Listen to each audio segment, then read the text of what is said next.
Hello everyone and welcome back to the Cardboard Engine Shed. Today I have something which I'm quite happy to be showing you, which is my first Gauge 1 locomotive, as you can see by the title. But this engine was the circumstances surrounding its construction was sort of caused by accident, because the track it's running on is gauge 3 track / 45mm gauge.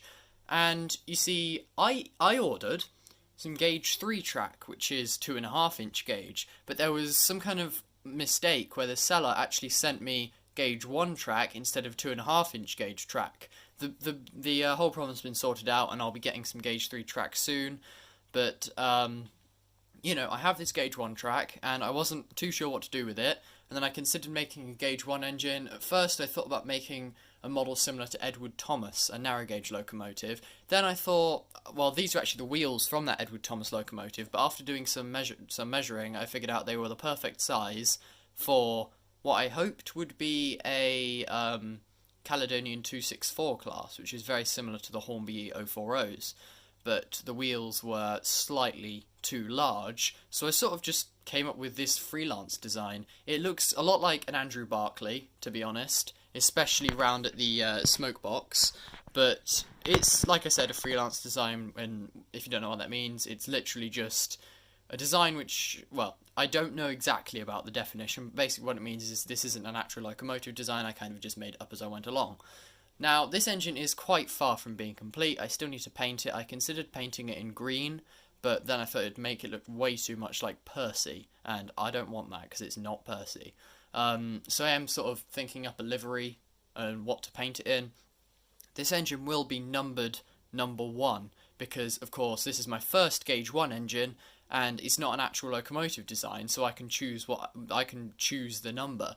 So it's my first gauge 1 engine, so I decided to number it 1, and then the name, it does not actually have a name yet, but I will certainly be giving it one. And now, let's take a closer look at the engine and just some of the little features about it.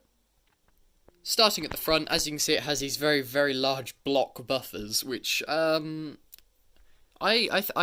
did it to make it look like more of a industrial design, which I think I've pulled off quite nicely. These are hollow. It's hard to show you, but yes, they are hollow. But they haven't broken yet, so I'm sure it's fine. As you can see, this engine is made from this stuff called grey board, and I don't have any because I've almost run out to show you, but this is 1mm A4 grey board, and it is absolutely brilliant. It basically works exactly the same way as cardboard. Well, it's basically just thick card. And the difference between this and cardboard is this is not corrugated, meaning the surfaces are much smoother. Of course, the water tank was made out of card, and the cylinder cladding is made out of card, and the boiler cladding is made out of card. Up at the front here, of course, smoke box door. It does not open, sadly, and you can see the chimney is just sort of poking through the water tank. And if we just hold on, this might be difficult to do on camera, but if you just lift up this little flap here and pull out this panel, you can see there's the valves. They don't actually work, of course, but there's just the detail for the valves.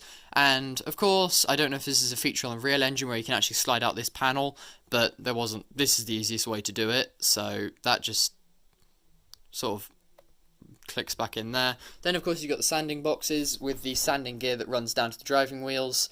There's 4 sand boxes, 2 on each side. Handrail at the front, lamp irons, 3 of them. I believe there should be one in the middle, but I'm yet to fit that. At the top of the boiler, on top of the water tank, of course, you've got the filler cap and the safety valve. The whistle is yet to be added, and as you can see, there's loads of random pipe work is the best way I can describe it. There's some on the other side as well. One interesting thing, it's hard to see, but it does have full Stephenson's valve gear. Like I said, it's hard to see, and I'll flip the engine over and show you, but basically it has full Stephenson's valve gear, but it does not work, as the only thing holding me back from that is the eccentrics, and if you know how eccentrics work, then you'll know what I'm talking about. But I'm just trying to roll the engine over onto its side without the cab falling off because it's not attached. But as you can see the rods just about attached to the rear driving axle. You can sort of see all the rods amongst the brake rigging, and they run up to the valves here. And here we can actually have a better look at all the brake rigging, and of course you have the steam brake back here. It's not very well represented, it's a bit messy, but yes, there is a steam brake. I'm just sorry, I've just lost my words for a second there. But anyway, there's the brake hangers and brake shoes. The wheels, obviously, they don't need card wrapped around them because this card is not corrugated, so it's fine. And that's just about that for the underside of the engine. And now let's move on to the cab, and for this I'll have to flip the engine round. Okay, there we go. So the engine is flipped around. As you can see, there's lots of these strands of glue attached to the engine. That's mainly because I haven't finished it and I need to clean it all. But as you can see in the cab, 2 coal bunkers, one either side of the cab. The cab is not completed because I have actually run out of materials. So I've got the spectacle plate and some of the side panels for the cab, which just fit over the firebox. The top of the firebox. As you can see, the cab detail is very basic, but there is actually a lot of pipe work. On both sides there is a lot of pipe work, so, you know, I don't know if it's accurate, but it looks nice. And, of course, one other thing that I forgot to mention is this is actually the firebox. It is attached to the boiler, so it does go all the way down into the frames. You can see it just there. That is the firebox. Amongst the brake rigging, of course, but that does go all the way up to the top of the firebox. There are no boiler tubes, I didn't think about that, but I think this model's a bit too small. And as you can see, using a hole cutter, I cut holes for the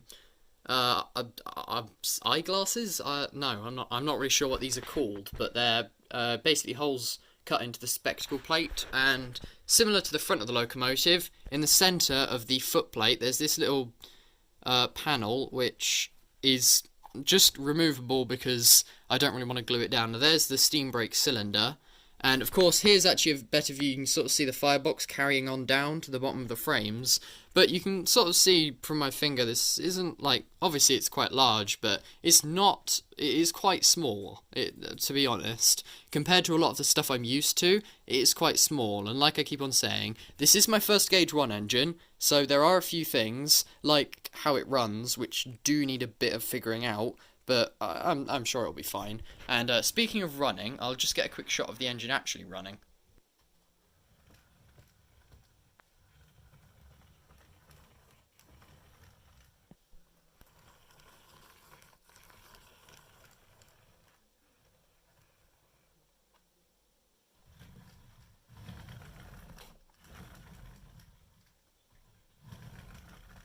As you can see, the engine does, if I sort of push it and then let go, it does, if it doesn't derail, it does, well, it can go a fair distance.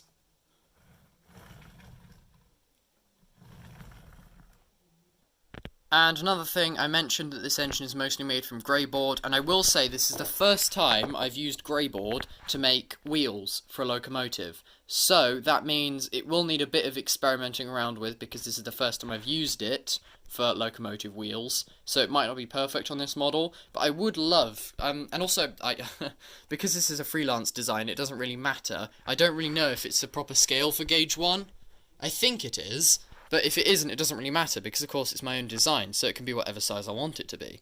But yeah, things like the wheels, that's the first time I've done something like that with grey board, so it'll take a bit of working out. But personally, I don't think it's gone too bad. There are a few spots where it clicks, but you know, it's not too bad. So either way, next time you see this engine, hopefully it will be painted into whatever livery I choose, and of course I will have hopefully named it by that point, and it will be a bit more complete. But if you want to, give me your opinions on this engine in the comments, and other than that, I hope you enjoyed, and thanks for watching.